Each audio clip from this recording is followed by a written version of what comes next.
नमस्कार, स्वागत है आप सभी का हमारे कार्यक्रम सेहत की बात आयुर्वेद के साथ में। मैं हूं आपके साथ ऋतिका। आज हम चर्चा करेंगे पाइल्स के ऊपर, जिसे आम भाषा में बवासीर भी कहा जाता है। तो क्या है ये बीमारी? इस विषय पर चर्चा करने के लिए हमारे साथ स्टूडियो में मौजूद हैं Ayurvedic expert doctor Saurabh Sharma. Doctor साहब, आपका स्वागत है। Thank you. सबसे पहले मैं आपसे जानना चाहूंगी कि पाइल्स एक बहुत गंभीर बीमारी है, तो पाइल्स के हमें कारण बताइए। देखिए, यहाँ मैं दर्शकों को सबसे पहले बताना चाहूंगा कि पाइल्स आखिर है क्या, और साथ ही साथ कारणों के बारे में भी चर्चा करेंगे। जब हम पाइल्स की बात करते हैं तो नॉर्मली हम बोलते हैं बवासीर, जो कि कॉमनली लैंग्वेज है। आयुर्वेद में ऋतिका इसको अर्श कहा जाता है, या हम इसे हेमरॉइड्स भी कहते हैं। डेफिनेटली बहुत ही भयानक बीमारी है। क्यों? क्योंकि आयुर्वेद में कहा जाता है कि आरीवत पीड़ा, यानी कि पिन, प्रिकिंग पिन की तरह इसमें पेन होता है। बहुत ज्यादा पेनफुल बीमारी है। अब देखिए, जब हम पाइल्स की बात करें तो पाइल्स एक्चुअल में क्या है?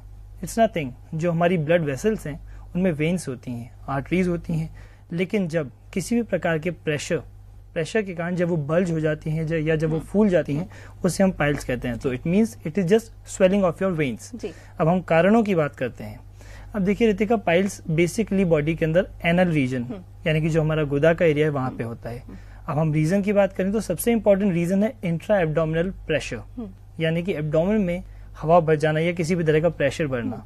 अब यहाँ प्रेशर क्यों पड़ता है? प्रेशर किस लिए बढ़ा? सबसे इंपॉर्टेंट कारण, हम सभी लोग इससे आमतौर पर पीड़ित रहते हैं, जिसे हम बोलते हैं कॉन्स्टिपेशन, कब्ज या विबंध होना। कॉन्स्टिपेशन भी बहुत आम प्रॉब्लम है एक्चुअली, कॉन्स्टिपेशन। और साथ ही साथ अगर हम दूसरे कारणों की बात करें तो डेफिनेटली और जितने भी प्रकार के व्यसन है, चाहे वो स्मोकिंग हो, चाहे वो अल्कोहलिज्म हो, ये भी इसको बढ़ाते हैं। साथ ही साथ लेडीज के अंदर प्रेगनेंसी के टाइम पे, क्योंकि प्रेग्नेंट लेडी के अंदर इंट्रा एब्डोमिनल प्रेशर बढ़ता है, तब भी ये देखा जाता है। साथ ही साथ वे सभी लोग जो या तो प्रोलॉन्ग स्टैंडिंग का वर्क करते हैं या प्रोलॉन्ग सेटिंग का काम है उनका, या पूरे दिन बैठे रहते हैं, चलने का ज्यादा काम है, इससे जैसे कि हम सभी जानते हैं ग्रेविटी, कोई एक्शन नहीं है आपका, एग्जैक्टली, बहुत देर तक आप एक जगह पे बैठे हुए हैं। बिल्कुल। और सबसे इम्पोर्टेंट बात, जैसा कि अभी ऋतिका आपने सभी से कहा, कि हमारी जो लाइफस्टाइल है वो इतनी ज्यादा चेंज हो चुकी है कि हम हमारे शरीर की तरफ बिल्कुल भी ध्यान नहीं देते। इसको एक वर्ड कहते हैं सेडेंटरी लाइफस्टाइल, आरामदायक जिंदगी। तो बेसिकली घुमा फिरा के यही 3-4 कारण हैं। लेकिन हाँ, सबसे इंपॉर्टेंट कारण जैसा कि मैंने कहा कि इंट्रा एब्डोमिनल प्रेशर का बढ़ना, प्रेशर बढ़ता है, वेन्स बल्ज होती हैं, फूल जाती हैं और वो पाइल्स का रूप धारण कर लेती हैं। डॉक्टर शर्मा, एक और सवाल मैं आपसे यहाँ करना चाहूंगी कि क्या गलत खान पान की वजह से, कि अगर आप गलत आहार ले रहे हैं तो उस वजह से भी आपको पाइल्स हो सकता है क्या?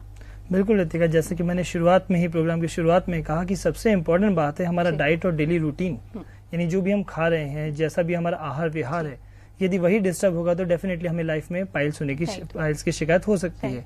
अब यहाँ जब हम बात करते हैं डाइजेस्टिव फायर की, यानी कि हमारी डाइजेस्टिव फायर, पाचक अग्नि, जिससे कि हमारा भोजन पचता है, यदि वो मंद हो जाती है, यानी वो हाइपो हो जाती है या कम हो जाती है, और ऐसे में हम फास्ट फूड या जंक फूड या कोई भी इस प्रकार का खाना या पदार्थ जो कि इजीली डाइजेस्टेबल नहीं है, हैवी होता है, हमारे पेट के अंदर जाके ऑब्स्ट्रक्शन करता है या ब्लोटिंग करता है, ऐसा हम कुछ भी लेंगे तो डेफिनेटली वो पेट में जाकर इंट्रा एब्डोमिनल प्रेशर बढ़ाएगा। प्रेशर बढ़ाएगा तो वो पाइल्स कर सकता है। और इस तरह के खाने कौन से होते हैं? वेल देखिए, ये तो शायद हम सभी जानते हैं, junk food, starting from your pizzas, burgers, chole bhature हमारे दिल्ली में बहुत लोग खाते हैं। तो इस प्रकार का कोई भी पदार्थ, या फिर हम अगर मैं नॉर्मली बोलूं तो डाइकोटिलेडॉन्स, चाहे वो छोले हो, चने, राजमा, आलू, अक्सर देखा जाता है कि लोग शाम को, यानी रात के हमारे डिनर के अंदर आलू या चावल का बहुत प्रयोग करते हैं। तो मैं सभी से यहाँ पे रिक्वेस्ट करता हूँ कि आलू और चावल का प्रयोग कम से कम करें, क्योंकि ये गुरु होते हैं, हैवी होते हैं, डाइजेस्ट नहीं होते, और डेफिनेटली इंट्रा एब्डोमिनल प्रेशर बढ़ा के आपको गैस्ट्रिक रिफ्लक्स या इंडाइजेशन करके पाइल्स कर सकते हैं। और मैदे का भी कहीं ना कहीं इस्तेमाल कम से कम करना है। हाँ, बिल्कुल। जी डॉक्टर साहब, मैं आपसे ये भी जानना चाहूंगी कि जो पाइल्स है उसके लक्षण हमें कब दिखने शुरू हो जाते हैं? कैसे पता चले कि आपको पाइल्स हो गया है? मैं देखिए, जैसा कि मैंने प्रोग्राम की शुरुआत में कहा था कि पाइल्स यानी किसी भी प्रकार की कोई वेन या आर्टरी, या नॉर्मली कहूँ तो ब्लड वेसल, जब वो बल्ज हो जाती है, और होती कहाँ है? क्योंकि पाइल्स 99% एनल रीजन में ही होता है। तो यानी जब आप स्टूल पास करने गए तो 2 फैक्टर हो सकते हैं, या तो, क्योंकि हम आगे डिस्कस करेंगे ऋतिका इस बारे में कि कितने प्रकार के पाइल्स होते हैं, लेकिन अगर किसी भी प्रकार का मस्सा, अगर आपको आपके एनल रीजन के अंदर, आपके गुदा के एरिया में फील होता है, तो definitely it is alarming condition, जहाँ पे आपको समझ जाना चाहिए कि आप पाइल्स के शिकार हैं। साथ ही साथ कभी ऐसा भी देखा जाता है कि ब्लीडिंग भी होती है, स्टूल हो रहा है, जो आप स्टूल कर रहे हैं, स्टूल के साथ में आपको स्प्लैश इन अ पैन, यानी खूब सारा खून निकल रहा है या स्ट्रीक ऑफ ब्लड निकल रहा है, तो it could be also piles. तो ये these are the two things जहाँ पे हमें समझ लेना चाहिए कि हम पाइल्स के शिकार हो चुके हैं, या तो वहाँ मस्सा निकल जाएगा या फिर आपको ब्लीडिंग भी हो सकती है। और ये बहुत सीरियस प्रॉब्लम हो सकती है आगे चल के, तो डॉक्टर को जल्द से जल्द कंसल्ट कर लेना बहुत जरूरी है। बिल्कुल जी। डॉक्टर सौरभ, ऐसा भी कहा जाता है कि जो पाइल्स की प्रॉब्लम है वो हेरिडिटी की वजह से हो जाती है, क्या ये सही है? बिल्कुल लतिका, ये सही है। ऐसे केसेस कम देखे जाते हैं क्योंकि जैसा कि हम बार बार डिस्कस कर रहे हैं कि ये बेसिकली लाइफस्टाइल डिसऑर्डर है, लेकिन फिर भी हाँ ऐसा होता है, ये हेरिडिट्रिकल भी होती है। ऐसे में सभी लोगों को ध्यान रखना चाहिए क्योंकि उन्हें पता है कि उनकी हेरिडिट्री में ये चीज है। जैसे कई लोगों को ब्लड प्रेशर होता है, डायबिटीज होती है, उसी तरह पाइल्स भी यदि उनको पता है कि उनके फादर में या फोर फादर्स के अंदर इसकी हिस्ट्री रही है, तो उनको अपनी डाइट का बहुत स्पेशल ध्यान रखना चाहिए, अपनी लाइफस्टाइल को बहुत मॉडिफाई करना चाहिए, जिससे कि उनके पेट के ऊपर किसी प्रकार का एब्डोमिनल प्रेशर ना पड़े और उनको इन फ्यूचर कभी भी पाइल्स ना हो। तो सारी बातों का निचोड़ यही है कि अपनी डाइट को जितना हो सके उतना आप ध्यान रखिए, लाइफस्टाइल को सुधारिए, तभी आप पाइल्स से निकल सकते। डॉक्टर शर्मा, आपका इस बारे में क्या कहना है कि अगर फैमिली में ऑलरेडी किसी को पाइल्स है तो बाकी मेंबर्स को रेगुलर अपना जो चेकअप है वो करवाते रहना चाहिए, क्योंकि उन्हें भी पाइल्स की बीमारी हो सकती है? लतिका जी, सतर्क रहना चाहिए। हाँ बिल्कुल सतर्क रहना चाहिए, क्योंकि अगर ये हैजार्ड इसलिए है क्योंकि हमारी डाइट खराब है, तो डेफिनेटली जो खाना किसी एक व्यक्ति के लिए बन रहा है वही पूरे परिवार के लिए बन रहा है। तो इम्पोर्टेंट, जैसे कि हम बार बार कह रहे हैं कि डाइट और लाइफस्टाइल को सुधारना चाहिए, तो डेफिनेटली बाकी के मेंबर्स को भी अपना रूटीन हेल्थ चेकअप कराते रहना चाहिए।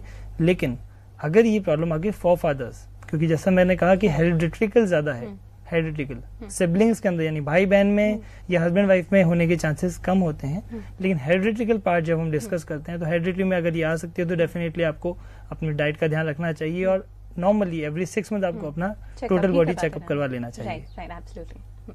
जी डॉक्टर शर्मा, पाइल्स पे चर्चा जारी रखेंगे, फिलहाल वक्त हो चला एक छोटे से ब्रेक का। आप भी कहीं मत जाइएगा, हम छोटे से ब्रेक के बाद वापस लौटेंगे और पाइल्स पे चर्चा जारी रखेंगे।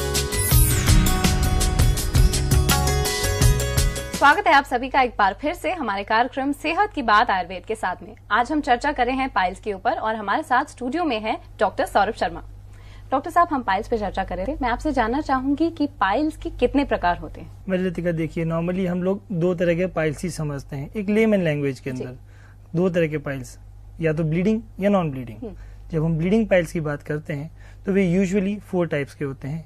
चलिए नॉर्मली पहले मैं सभी दर्शकों को ये समझाऊं कि ब्लीडिंग पाइल्स हैं क्या।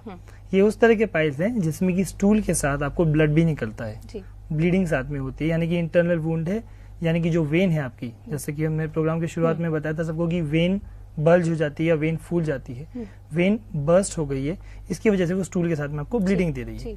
सेकंड जो टाइप है पाइल्स का वो है ड्राई पाइल्स, जिसे हम शुष्क अर्श यानी शुष्क यानी ड्राई, अर्श यानी पाइल्स, शुष्क अर्श कहते हैं।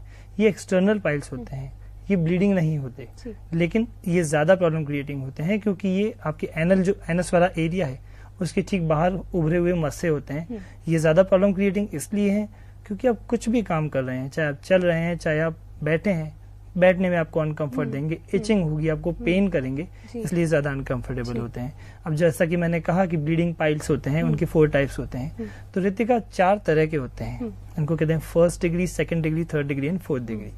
जो 1st डिग्री पाइल्स हैं वो बेसिकली इंटरनल पाइल्स हैं, यानी कि जो एनस के अंदर की जो आपकी म्यूकस मेम्ब्रेन है, जो एनल मेम्ब्रेन है उसके अंदर रहते हैं।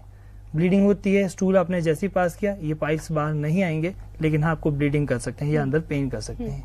2nd डिग्री पाइल्स वो होते हैं जैसे ही आप स्टूल करते हैं तो आपको ब्लीडिंग भी करेंगे और साथ में ये पाइल्स उभर के स्टूल के साथ बाहर आ जाएंगे, यानी एनस के बाहर आप उसे फील कर सकते हैं।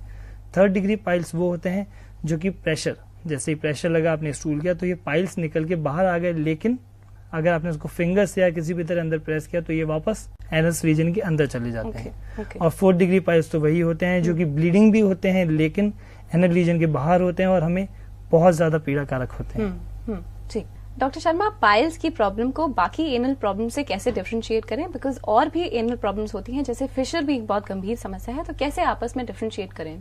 रितिका, बहुत अच्छा सवाल पूछा आपने, क्योंकि कई बार ऐसा होता है कि डायग्नोसिस है वही मिसलीडिंग हो जाता है और इसकी वजह से जो लाइन ऑफ ट्रीटमेंट है वो बिगड़ जाता है और आपकी प्रॉब्लम का सोल्यूशन नहीं हो पाता।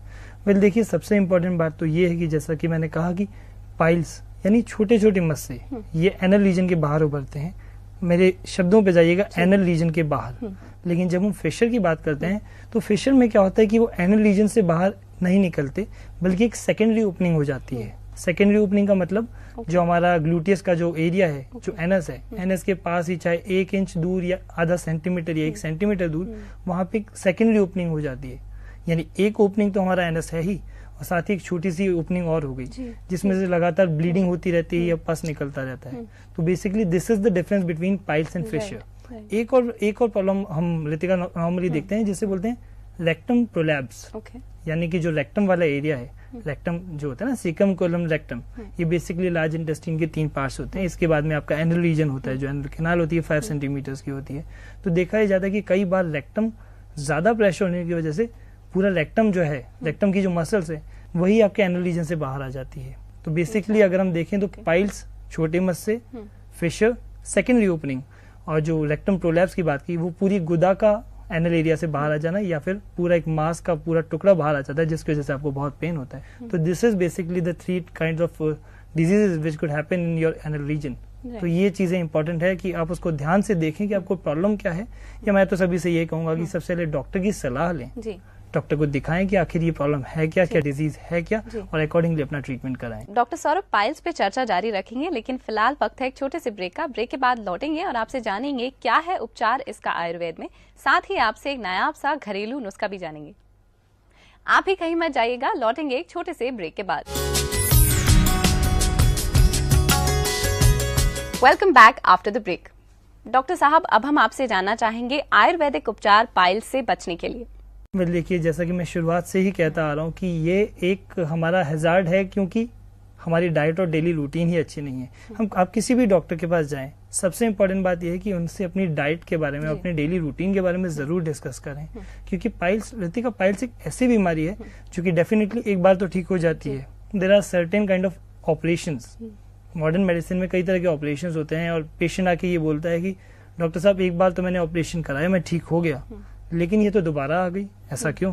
तो कारण वही रहता कि क्यों? क्योंकि आपने अपना डाइट और डेली रूटीन नहीं सुधारा, और डाइट और डेली रूटीन नहीं सुधारा तो डेफिनेटली वो रिलैप्स कर गई। अब जब ट्रीटमेंट की बात करते हैं तो आयुर्वेद इसमें सबसे इंपॉर्टेंट ट्रीटमेंट कहता है आपकी डाइट।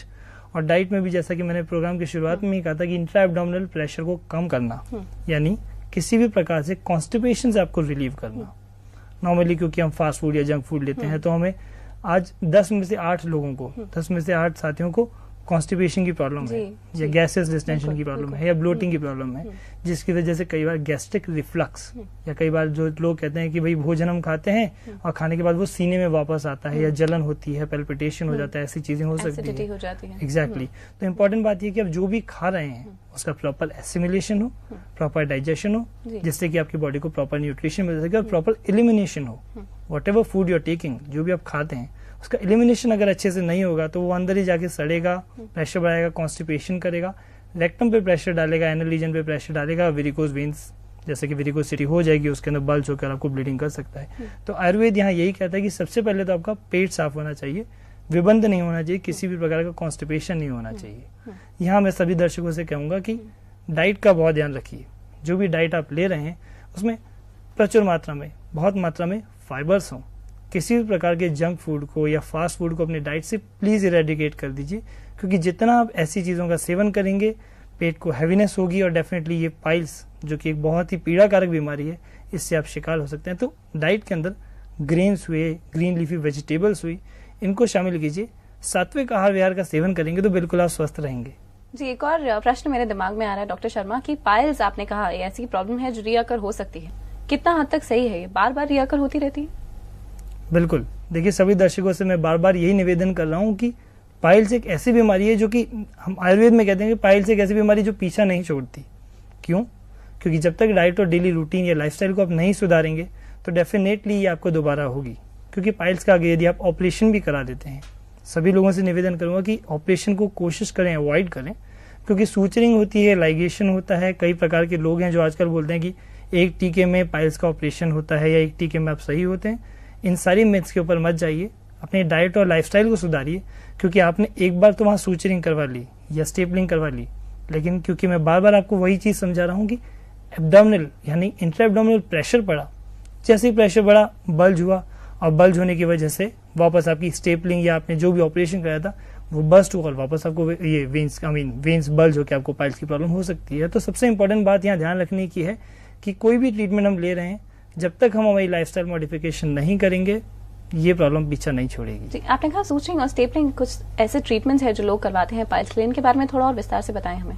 वेल देखिए, जैसा कि मैंने अभी कहा था कि हम लोग क्या करते हैं कि पाइल्स में ब्लीडिंग हुई, ठीक है, ब्लीडिंग क्यों हुई, वेरिकोज वेन्स यानी जो वहाँ वेन्स थी वो बर्स्ट हो गई, या जो वहाँ आर्टरीज थी जो वहाँ पे बर्स्ट हो गई। तो स्टेपलिंग या फिर सूचरिंग इस तरह का प्रोसीजर है जहाँ पे उन वेन्स को बंद कर दिया जाता है या ब्लॉक कर दिया जाता है। यह एक और प्रोसीजर जिसे हम क्रायोथेरेपी या क्रायोसर्जरी बोलते हैं। डीप फ्रीजिंग -45 डिग्री सेल्सियस के ऊपर उसको फ्रीज कर दिया जाता है, यानी कि वहाँ पे जो ब्लीडिंग हो रही थी उसको फ्रीज कर दिया गया। टेम्पररी इलाज है, क्यों? क्योंकि हमने वहाँ तो उसको बंद कर दिया, लेकिन जो उसके आसपास की और सारी वेन्स हैं हमने उनका ध्यान नहीं रखा, और जब प्रेशर पड़ा तो डेफिनेटली वो वेन तो नहीं बस्ट हुई, लेकिन बाकी दूसरी वेन्स बस्ट हो गई और वापस हम वहीं आ गए जहाँ से हमने शुरुआत की थी। इसलिए इंपॉर्टेंट बात यह है कि किसी भी प्रकार की सर्जरी को अवॉइड करने की कोशिश करें, और जितना नेचर से जुड़ेंगे, जितना अच्छी लाइफस्टाइल से जुड़ेंगे, उतना जल्दी आप हेल्दी रहेंगे। आपको पाइल्स की प्रॉब्लम बार बार यह करनी होगी, आपको सर्जरीज नहीं करवानी पड़ेगी और डॉक्टर से चक्कर नहीं काटने पड़ेंगे। जी डॉक्टर शर्मा, अगर ब्लीडिंग पाइल्स की प्रॉब्लम किसी को हो जाए और अचानक से किसी को घर पे ब्लीडिंग की प्रॉब्लम होने लगे, तो डॉक्टर के पास जाने से पहले आप ऐसा कौन सा घरेलू नुस्खा है जो कर सकते हैं जिससे एटलीस्ट ब्लीडिंग रुक जाए थोड़े समय के लिए? देखिए रितिका जी, सबसे इम्पोर्टेंट बात तो यहाँ ये है, क्योंकि ब्लीडिंग हो रही है, इट मीन्स ये ब्लीडिंग पाइल्स है। और जब ब्लीडिंग पाइल्स है इसका मतलब ये है कि आयुर्वेद में रितिका जी कहा जाता है वात पित्त कफ, ये 3 दोष जो हमारी बॉडी को चलाते हैं या हमारी बॉडी में सारे सिस्टम्स को मेंटेन करते हैं। आपको ब्लीडिंग हो रही है, इसका मतलब ये है कि आप में पित्त बढ़ गया है, पित्त की इंक्रीजिंग हो गई है।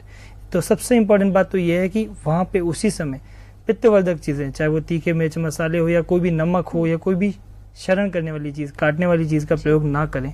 डॉक्टर शर्मा, अब हम आपसे जानना चाहेंगे आज के नायाब घरेलू नुस्खे के बारे में। घर में हमारे फिटकरी, जैसे हम आयुर्वेद में स्फटिक कहते हैं, बड़ी आसानी से मिल जाती है। तो 2 तरीके हैं, या तो हम एक बड़े से टब के अंदर, किसी टब के अंदर हम फिटकरी को थोड़ा सा घुमा लें और उसके अंदर सेट्स बाथ, जैसे हम लोग बोलते हैं अवगाहन, उसमें बैठ जाएं, गुनगुना पानी लीजिए, उसमें फिटकरी को थोड़ा सा घुमा लीजिए और आप उसकी सेट्स बाथ ले लीजिए। इससे क्या होगा कि हीलिंग हो जाएगी, जहाँ ब्लीडिंग हो रही है उसकी हीलिंग हो जाएगी। या फिर अगर घर में आपके स्फटिक भस्म, फिटकरी की भस्म अवेलेबल है, तो एक एक चुटकी दिन में 3 बार शहद में मिला के ले लीजिए। डेफिनेटली आपकी विदिन 4 to 6 आवर्स से आपकी ब्लीडिंग बंद हो जाएगी। और हाँ, सबसे इंपॉर्टेंट है, डॉक्टर के पास जरूर जाइए। बिल्कुल ना सोचें कि ये ट्रीटमेंट है, ये केवल एक रोकथाम है कि आपको सेकेंडरी कोई प्रॉब्लम ना हो। जी, डॉक्टर के पास जाने से पहले। बिल्कुल जी, डूज एंड डोंट्स क्या होने चाहिए पाइल्स में? वेल, डूज एंड डोंट्स की बात हम कर रहे हैं, तो डूज एंड डोंट्स तो बार बार हम प्रोग्राम में ही डिस्कस कर रहे हैं। पहले डोंट्स बोलता हूँ, क्योंकि डोंट्स इंपॉर्टेंट है, डूज कम इंपॉर्टेंट है। डोंट्स के अंदर no fast food, no junk food, और हाँ बिल्कुल, इस भाग दौड़ भरी जिंदगी में स्ट्रेस भी है, लेकिन स्ट्रेस को दूर करने के लिए प्लीज सभी से रिक्वेस्ट करना चाहूंगा, स्मोकिंग, अल्कोहल या किसी भी प्रकार के दूसरे व्यसन का बिल्कुल सहारा ना लें,